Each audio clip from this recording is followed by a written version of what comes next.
సామెతలు 2వ అధ్యాయం 7వ వచనం కూడా చదువుదాం. ఆయన యథార్థవంతులను వర్ధిల్లజేయును, యుక్త మార్గములో తప్పక నడుచుకున్న వారికి, యథార్థముగా నడుచుకున్న వారికి ఆయన ఎట్లా ఉన్నాడట? కేడెముగా ఉన్నాడట. ఈరోజు యథార్థముగా నడుచుకుంటున్న నీవు భయపడుతున్నావేమో, ధైర్యపరుస్తున్నాడు దేవుడు, నిన్ను ఓదారుస్తున్నాడు. యథార్థముగా నడుస్తున్నావు, నువ్వు ఎటువంటి నింద లేకుండా నడుస్తున్నావు. నేను నీకు కేడెముగా ఉంటాను, నేను నిన్ను ఆశీర్వదిస్తాను, నేను నీకు తోడుగా ఉంటాను, నీతో పాటు నేను ప్రయాణము చేస్తాను. నువ్వు ఎదుర్కొనే ప్రతి సమస్యను నేను ఎదుర్కొని పరిష్కరిస్తాను అని ప్రభు మాట్లాడుతున్నాడు. కనుక యథార్థముగా నడిచే నీవు భయపడవలసిన అవసరము లేదు. ఒకవేళ యథార్థత లేకపోతే భయపడు, యథార్థతను తెచ్చుకో. కానీ యథార్థముగా నడుస్తున్న నీ జీవితంలో భయపడవలసిన అవసరము లేదు. కానీ ఈరోజు నీవు ఆరాధించడానికి వచ్చావు. దేవుని బిడ్డ, ధైర్యముగా ఉండు, దేవుణ్ణి స్తుతించు.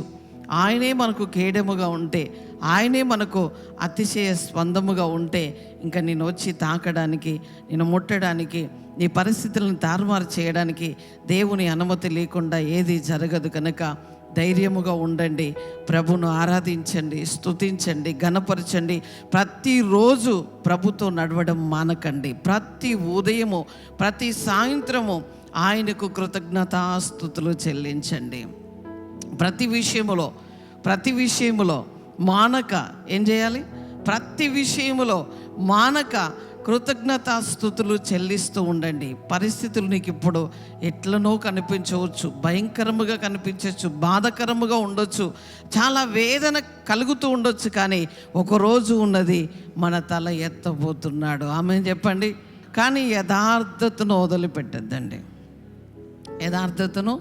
యథార్థత లేకుండా నీవు ఇష్టం వచ్చినట్లుగా నీ జీవితాన్ని నువ్వు కొనసాగించి యథార్థతను మర్చిపోయి, ప్రభువాను వాగ్దానం చేసావు కదా అంటే, నీవెవరో నాకు తెలియదు అంటాడు ప్రభు. మొగమాట పడడండి. ఆయన చట్టం ఎట్లా ఉంటుందంటే, యథార్థముగా ఉన్నవారికట ఏ మేలు చేయక మానడట. యథార్థముగా ఉన్నవారికి ఆయన ఏ మేలు, ఇది అది అని కాదు. నువ్వు యథార్థముగా ఉంటే ఆయన ఏ మేలు చేయకుండా మానడు. అయ్యో ఇది చేస్తాడా, అయ్యో ఇది చేయడాన్ని నువ్వు ఆలోచించవలసిన అవసరం లేదు. కానీ ఒకటే, యథార్థముగా నువ్వు నడిస్తే నీ పట్ల ఏ మేలైనా ఆయన చేయడానికి సిద్ధముగా ఉన్నాడు. ఆయన 2 చేతులు చాపి ఉన్నాడు. ఏమి ఇచ్చాడు దేవుడు? రక్తం అంతా ఇచ్చేశాడు. ఈరోజు ఎవరైనా హాస్పిటల్లో ఉండి మీకు ఫోన్ వచ్చి కొంచెం రక్తము కావాలి అని ఎన్ని గ్రాములు వాళ్ళు అడిగితే ఏమంటారు? నాకు మొన్ననే జ్వరం వచ్చింది కదా, నాకు మొన్ననే ఆరోగ్యం బాగలేదు, నేను జలుబుతో ఉన్నాను, నేను అట్లా ఉన్నాను, ఇట్లా ఉన్నాను, ఏదో ఒకటి చెప్తామండి. నిజముగా మనకి ఇష్టమైతే ఇస్తాము, కానీ ఎదటి వ్యక్తి వచ్చి అడిగితే ఇవ్వము. కానీ మన ప్రభు మనల్ని మనం అడగకుండానే, మన అనుమతి లేకుండానే, మనము మొరపెట్టక ముందే ఆయన ఏం చేశాడంటే ఉత్తరం ఇచ్చేసాడండి. ఆయన 2 చేతులు చాచి సిలువలో రక్తము కార్చి ప్రాణము పెట్టాడు. నీ ప్రాణం క్రయధనము కొరకు ఆయన క్రయధనము చెల్లించాడు. నీ ప్రాణ రక్షణ కొరకు నా ప్రభు ప్రాణమే ఇచ్చేశాడు. ఈరోజు ఇంకా నువ్వేం కావాలని కోరుకుంటావు? ప్రాణమే ఇచ్చేసిన దేవుడు ఇంకేమడిగినా ఇవ్వడండి. నీ ప్రాణము కొరకు ఆయన ప్రాణం ఇచ్చిన దేవుడు అంటున్నాడు, ఇంకేం కావాలి నీకు? ఏం కావాలన్నా కూడా నేను ఇవ్వడానికి రెడీగా ఉన్నాను. కానీ మన దగ్గర యథార్థముగా నడుచుకునే ఒక్క మనస్తత్వం ఉంటే, బాగా అన్నీ చేసి ఒక్క దగ్గర యథార్థత పోగొట్టుకుంటే దేవుడు చేసే కార్యంలో దగ్గర దాకా వస్తాడు. చేయాలనుకున్నప్పుడు అది కనబడగానే సైలెంట్గా నిలబడతాడు. మరి ఎట్లా?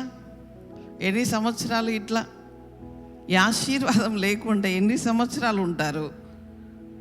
అది తీసేయాలి కదా, తీసేయాలా వద్దా? ఆ ప్రభుకు అడ్డుగా ఉన్నది యథార్థముగా జీవించని పరిస్థితులను మనం తొలగించుకోవాలా వద్దా? మీరే చెప్పండి. తొలగించుకున్నప్పుడు ఎట్లా ఉండదో తెలుసా? డైరెక్ట్గా దేవుడు మనలోనే ఉంటాడండి. ఆయన నీ కళ్ళు తెరవగానే మాట్లాడుతుంటాం. 3 రోజుల నుంచి 3 మాటలు నాతో మాట్లాడాడు దేవుడు. డైరెక్ట్గా లేవగానే, లేచి మంచంలో కూర్చుండగానే ఆయన స్వరం నేను వినగలిగాను. అంటే నా జీవితంలో యథార్థతను ప్రభు కోరుకుంటాడు.